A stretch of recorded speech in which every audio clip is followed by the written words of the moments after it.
അഭിവന്ദ്യനായ അധ്യക്ഷൻ റയീസുൽ ഉലമ സുലൈമാൻ മുസ്ലിയാർ ഈ സമ്മേളനം ഉദ്ഘാടനം ചെയ്ത ബഹുമാനപ്പെട്ട കേരള മുഖ്യമന്ത്രി ശ്രീ പിണറായി വിജയൻ, ഈ ജാഥയുടെ യാത്രയുടെ നായകനും സമസ്തയുടെ ജനറൽ സെക്രട്ടറിയുമായ അഭിവന്ദ്യനായ സുൽത്താനുൽ ഉലമ എബി അബൂബക്കർ മുസ്ലിയാർ, വേദിയിലും സദസ്സിലും ഇരിക്കുന്ന ഏറ്റവും ബഹുമാന്യരായ വിശിഷ്ടാതിഥികളെ, പ്രിയപ്പെട്ട സഹോദരങ്ങളെ, ഈ യാത്ര കേരളത്തിന്റെ ഹൃദയത്തിലൂടെ നടത്തിയ ഈ യാത്ര മനുഷ്യർക്കൊപ്പം എന്ന അതിമനോഹരമായ ഒരു വാക്കുമായിട്ടാണ് വന്നത്.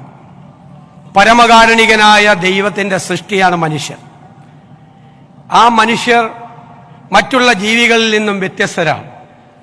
അവർ സമൂഹത്തിൽ ജീവിക്കുന്നവരാണ്, സൊസൈറ്റിയിൽ ജീവിക്കുന്നവരാണ്. അവര് പാരസ്പര്യത്തിന്റെ, സ്നേഹത്തിന്റെ, സാഹോദര്യത്തിന്റെ ഹൃദയബന്ധം ആ സമൂഹത്തിലുള്ള എല്ലാവരുമായി പുലർത്തണം. മനുഷ്യനാകണം എന്നാണ് അതിനർത്ഥം. അതിനേക്കാൾ വലിയ ഒരു ദൈവികമായ ഒരു സന്ദേശം വേറെയില്ല. നമ്മുടെ ചുറ്റുപാടുകളിലും കാണുന്ന സങ്കടങ്ങൾ, പ്രയാസങ്ങൾ, ദുരിതങ്ങൾ, കണ്ണുനീര്, അതെല്ലാം തുടച്ചു നീക്കാൻ വേണ്ടിയിട്ടുള്ളതാണ് മനുഷ്യജന്മം എന്നുള്ള പ്രഖ്യാപനമാണ് ഈ കേരള യാത്ര എന്ന് പരാമർശിക്കാൻ ഞാൻ ആഗ്രഹിക്കുന്നു. ഇന്നിവിടെ ബഹുമാനപ്പെട്ട മുഖ്യമന്ത്രിയും ഉസ്താദും ചേർന്ന് ഉദ്ഘാടനം ചെയ്ത ആ പരിപാടി തന്നെ, ആ ഒരു കാരുണ്യ പദ്ധതി തന്നെ അതിനുള്ള ഏറ്റവും വലിയ ഉദാഹരണമായി മാറുന്നു. മനുഷ്യന്റെ സങ്കടങ്ങൾ കാരണം പാർശ്വവൽക്കരിക്കപ്പെട്ട പാവങ്ങളെ ഹൃദയത്തോട് ചേർത്ത് നിർത്തണം എന്ന മനോഹരമായ സന്ദേശമാണ് നൽകുന്നത്.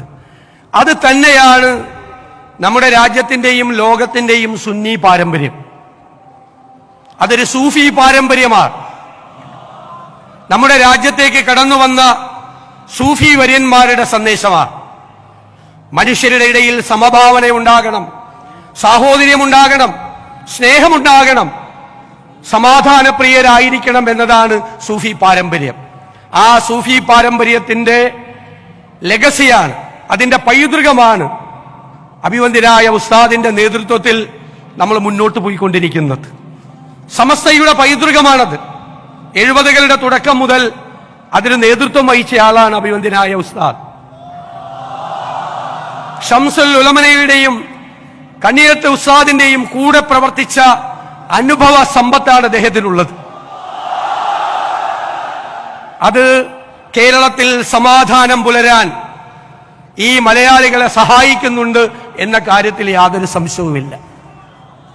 10,000-കണക്കിന് മനുഷ്യർക്ക് സ്നേഹത്തിന്റെ സാന്ത്വനം നൽകിയ പ്രസ്ഥാനമാണിത്. അതിന് നേതൃത്വം കൊടുത്തയാളാണ് ഉസ്താദ്. എത്രയോ പേർക്ക് പാർപ്പിടങ്ങൾ, എത്രയോ പേർക്ക് സൗജന്യ വൈദ്യസഹായങ്ങൾ, എന്തുമാത്രം സഹായങ്ങളാണ് കഴിഞ്ഞ ഇത്രയും വർഷക്കാലം ചെയ്തത്, ഇപ്പോൾ ചെയ്തുകൊണ്ടിരിക്കുന്നത്, പുതിയ പദ്ധതികൾക്ക് വേണ്ടി രൂപം കൊടുത്തിട്ടുള്ളത്. അറിവിന്റെ വെളിച്ചമാണ് വിദ്യാഭ്യാസം, അല്ലേ? ഈ അന്ധകാരത്തിലേക്ക് വെളിച്ചം പകരുന്നതാണ് വിദ്യാഭ്യാസം. ആ വിദ്യാഭ്യാസത്തിലൂടെ ലക്ഷക്കണക്കിന് ആളുകളെയാണ് അറിവിന്റെ, വെളിച്ചത്തിന്റെ ലോകത്തിലേക്ക് ഉസ്താദിന്റെ നേതൃത്വത്തിൽ കൈപിടിച്ച് ആനയിച്ചുകൊണ്ടിരിക്കുന്നത്.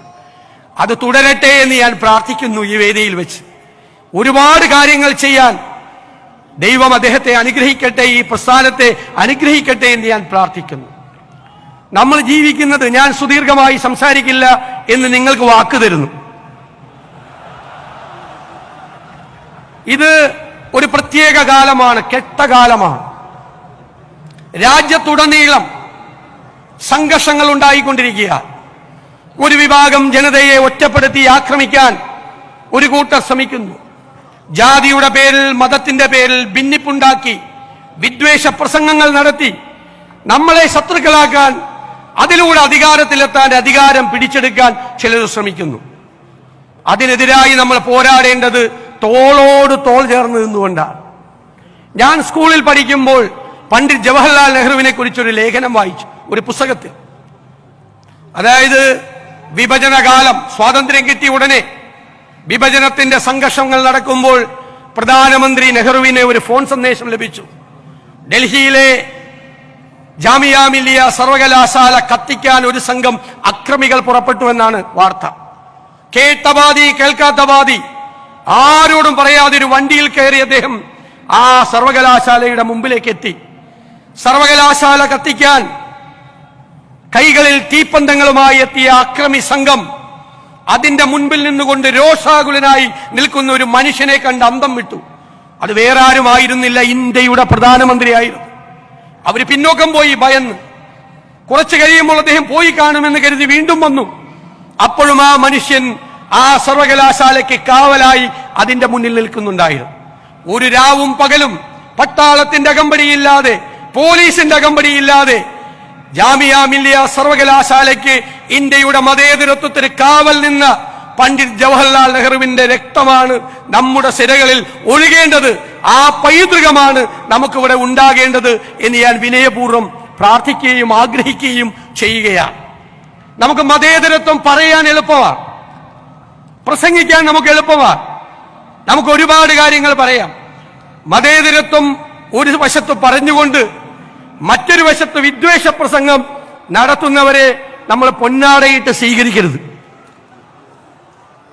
നമ്മൾ മതേതരത്തിനെതിരെ സംസാരിക്കുക, വേറൊരാളെ കൊണ്ട് വിദ്വേഷം പ്രസംഗിപ്പിക്കുക, പിറ്റേ ആഴ്ച അയാൾക്ക് പോയി പൊന്നാടയിടുക. അങ്ങനെ ചെയ്യരുത്. നമ്മൾ കാറി കയറ്റിയാലൊന്നും കുഴപ്പമില്ല, പക്ഷെ കാറി കയറ്റുന്നവരെ നമ്മൾ സൂക്ഷിച്ചു വേണം. അവര് വിദ്വേഷം പ്രസംഗിക്കുന്നവരാകരുത് എന്ന് നമുക്ക് ഉറപ്പുവരുത്തണം. അതിനെതിരായി ചെറുത്തു നിൽക്കാൻ, പ്രതിരോധം സൃഷ്ടിക്കാൻ ഒരു മനസ്സുണ്ടാകണം. അതിന് കാപട്യമല്ല വേണ്ടത്. വോട്ട് നഷ്ടപ്പെട്ടാൽ വോട്ട് പോകട്ടെ എന്ന് വിചാരിക്കണം. തെരഞ്ഞെടുപ്പിൽ തോറ്റാൽ തെരഞ്ഞെടുപ്പിൽ തോറ്റു പോകട്ടെ എന്ന് വിചാരിക്കണം.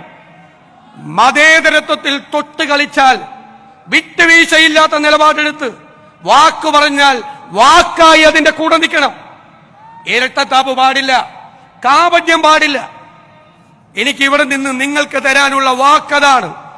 തെരഞ്ഞെടുപ്പിൽ തോറ്റാലും, നിരവധി തെരഞ്ഞെടുപ്പുകളിൽ തോറ്റാലും മതേതരത്വം ബലി കഴിച്ചുകൊണ്ടുള്ള ഒരു കോംപ്രമൈസിനും തയ്യാറാവില്ല.